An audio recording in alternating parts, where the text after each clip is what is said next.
Bonjour amis rêveurs et bienvenue sur la chaîne Terre Onirique. Aujourd'hui, on se retrouve pour un sujet qui m'a vraiment pris énormément de temps de travail vu la quantité considérable de documents à étudier. La vidéo risque donc d'être un petit peu plus longue que d'habitude, même si j'ai essayé de synthétiser et simplifier le plus possible. J'espère quand même que ça vous plaira. On va donc aller voir les origines des licornes, ces créatures majestueuses et féeriques, tout de suite après le générique.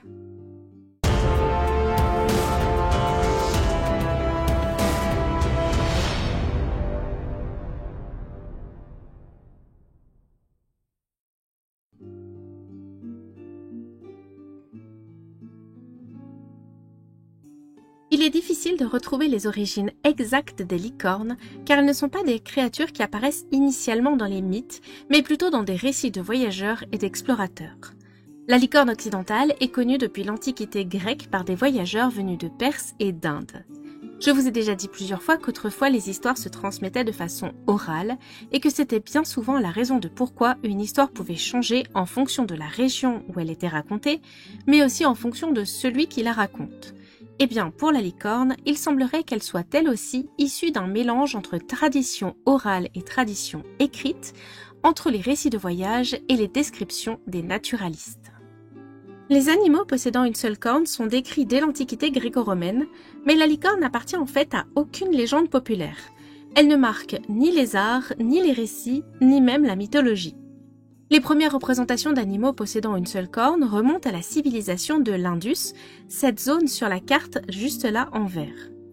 La plus ancienne représentation trouvée à ce jour date d'environ -2600 et on sait qu'elle ne correspond à aucun animal connu pour vivre dans cette région à cette époque. Dans la grotte de Lascaux, célèbre pour ses peintures rupestres, l'une des peintures que l'on peut y trouver est parfois qualifiée de licorne car elle a deux traits sur le front qui font penser à une corne. Au passage, les interprétations et traductions d'anciennes sources, que ce soit des textes ou des peintures, ont pu conduire à voir des sortes de licornes un peu partout dans les arts antiques. D'où la licorne de Lascaux que je viens de vous évoquer. Il existe une différence entre les licornes occidentales et les licornes orientales, tant dans leur apparence que dans leur histoire et leur symbolisme. En Asie, la licorne est un animal qui est intégré à la mythologie chinoise et qui s'appelle la Qilin. Elle est également un symbole cosmique dans la civilisation mésopotamienne, tandis que pour la civilisation indo-aryenne, elle est un symbole de fertilité et de fécondité. On retrouve la licorne dans d'anciennes cosmogonies et d'anciens textes religieux et philosophiques chinois, indiens et perses. Dans l'Antiquité et le Moyen-Âge, la confusion entre licorne et rhinocéros était fréquente. C'est en partie dû à des erreurs de traduction de textes écrits en latin. Le rhinocéros indien et le rhinocéros de Java sont les seuls animaux terrestres connus à posséder une seule corne. Lors des Jeux du cirque de Rome, des animaux dits exotiques étaient emmenés devant la foule et il existe des traces de présence de rhinocéros à Rome dès le 1er siècle avant Jésus-Christ.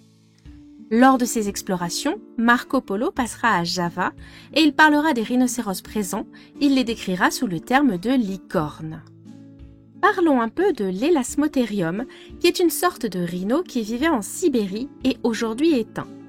Il est parfois surnommé la licorne géante car il avait une très grande corne au milieu de la tête. On peut trouver des traces de cet animal dans d'anciennes légendes russes. Le premier bestiaire chrétien fut rédigé au IIe siècle de notre ère et s'appelle le Physiologus. Dans cet ouvrage, on peut trouver le récit de la capture d'un monocéros, c'est-à-dire un animal qui a une seule corne, et ce récit explique comment les chasseurs ont utilisé une jeune vierge comme appât pour attirer l'animal. Ce texte est présenté comme une technique de chasse à part entière et non comme un mythe, mais il me permet de faire une transition vers les licornes du Moyen-Âge et les légendes qui lui sont associées. La licorne est l'animal imaginaire le plus important de l'Occident chrétien depuis le Moyen-Âge, et ce jusque la fin de la Renaissance. C'est en partie dû au fait que son existence ne pouvait ni être prouvée, ni être réfutée, et ce jusqu'au milieu du XIXe siècle. Les bestiaires occidentaux décrivent la licorne comme un animal vivant dans des forêts, qui serait un symbole de pureté et de grâce. Elle serait surtout attirée par l'odeur de la virginité, c'est pourquoi les chasseurs emportent avec eux une jeune fille vierge pour tenter de la capturer.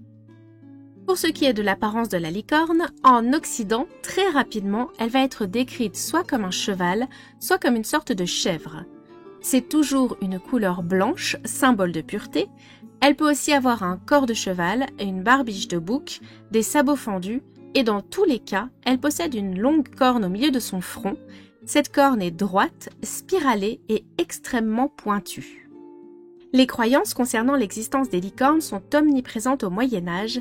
Elles sont parfois dues à des observations mal comprises d'animaux réels, comme on l'a vu tout à l'heure pour le rhinocéros. Mais c'est aussi surtout dû au fait qu'il y avait un commerce florissant de cornes de licorne. En effet, les cornes de licorne avaient la réputation de purifier tout liquide de poison qu'ils pourraient contenir, et elles auraient aussi la faculté de soigner les maladies. Ces cornes qui étaient vendues étaient en fait des cornes de narval. Cet animal aquatique a eu un rôle central dans l'histoire des licornes, car c'était sa longue dent spiralée qui était vendue comme supposée corne de licorne du Moyen-Âge jusqu'à la Renaissance.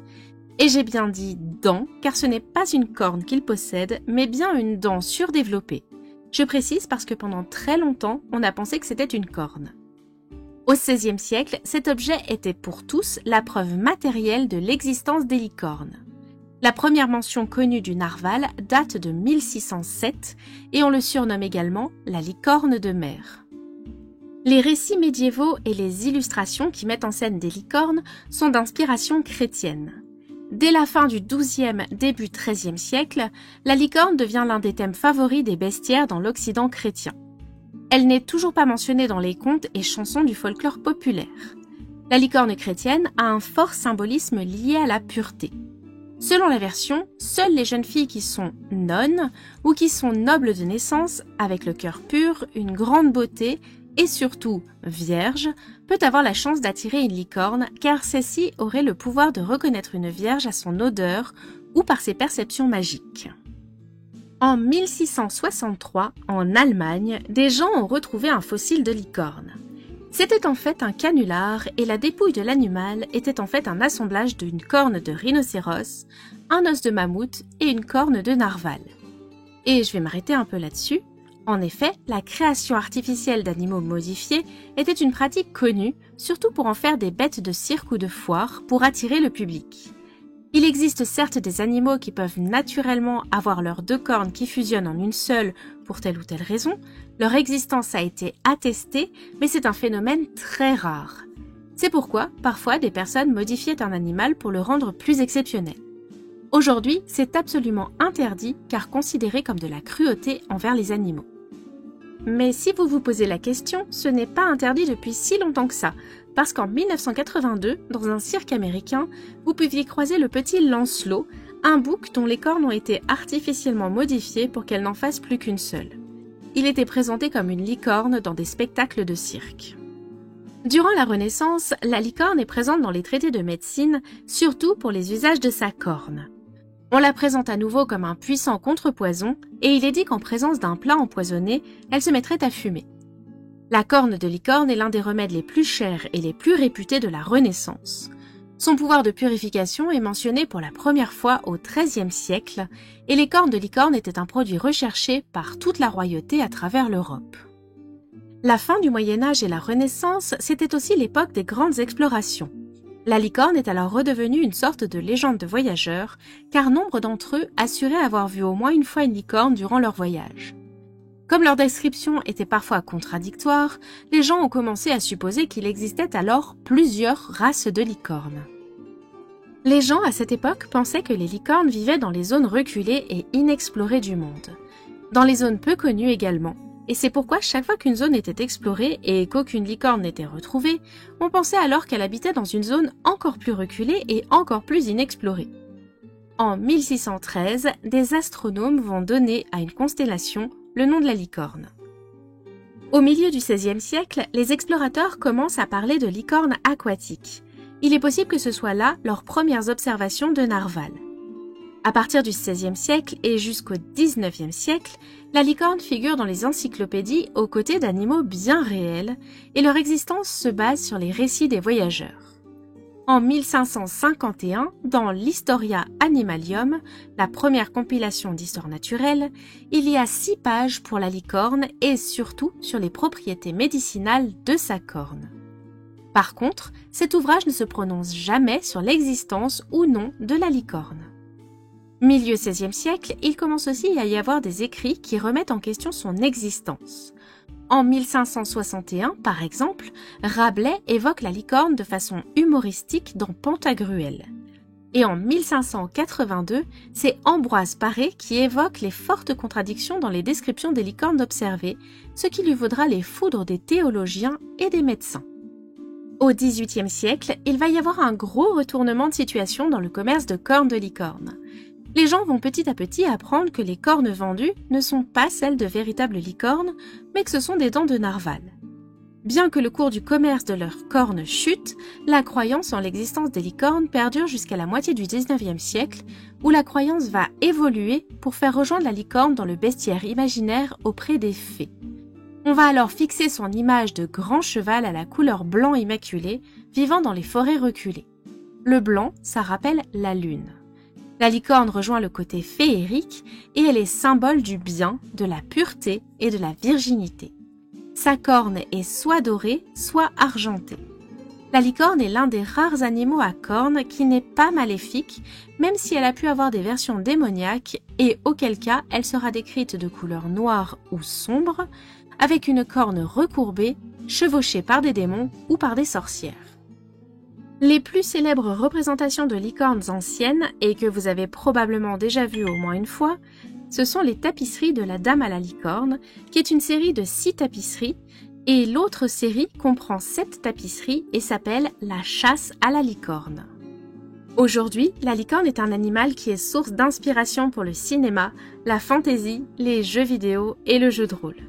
Je ne peux bien entendu pas vous présenter toutes les œuvres qui existent comportant une licorne, mais on va en décortiquer quelques-unes. Côté dessin animé, l'un des plus connus que je pourrais vous citer, c'est My Little Pony, dans lequel plusieurs des petits personnages ont une corne.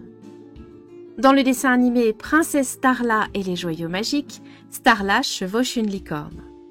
De même que pour l'animé Le Sourire du Dragon, qui est un animé basé sur le jeu de rôle Donjons et Dragons, et dans lequel les héros sont accompagnés d'une petite licorne blanche qui miaule, et j'ai jamais compris le délire avec ça.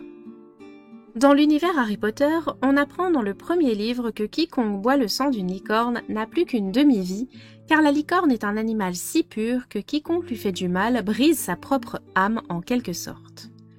Alors que le trio est envoyé en punition chez Hagrid, celui-ci leur dit qu'il a trouvé une licorne morte quelques jours auparavant et qu'ils doivent partir en chercher une blessée dans la forêt interdite. On peut voir dans les films que le sang de licorne est argenté. Dans l'adaptation en jeu vidéo Hogwarts Legacy, il y a la possibilité de croiser des licornes dans la forêt. On peut aussi les capturer et en faire un élevage, et si vous avez un bébé licorne, vous pourrez voir que le poulain est de couleur dorée. Un petit mot sur les jeux de rôle, puisqu'en tant qu'animal fantastique, la licorne est bien entendu incluse dans les bestiaires des jeux de rôle fantasy. Dans Donjons et Dragons, il existe une classe de prestige qui s'appelle les Sœurs de l'Uru, composée uniquement de jeunes filles vierges, et pour entrer dans cet ordre, il faut méditer dans un bosquet druidique et jeûner jusqu'à ce qu'un animal en danger se présente à la prétendante. Alors seulement, elle pourra rencontrer sa licorne qui sera sa monture et sa compagne d'aventure. Dans World of Warcraft, il existe plusieurs formes de licornes dont la plupart peuvent devenir des familiers pour la classe de chasseurs. Il y a aussi plusieurs licornes que l'on peut trouver comme monture, dont une cachée pour laquelle j'ai vraiment galéré, qui s'appelle Cauchemar Lucide, et vraiment, elle porte bien son nom, parce que pour la trouver, il faut faire toute une série de quêtes cachées qui nous amènent dans un immense labyrinthe, et je me souviens en avoir bien galéré dedans. Bon, on a fait le tour du sujet. Merci d'être resté jusque-là avec moi et j'espère que ça vous aura plu. Je vous dis à très bientôt sur Twitch et à la semaine prochaine pour un nouveau voyage sur les terres oniriques.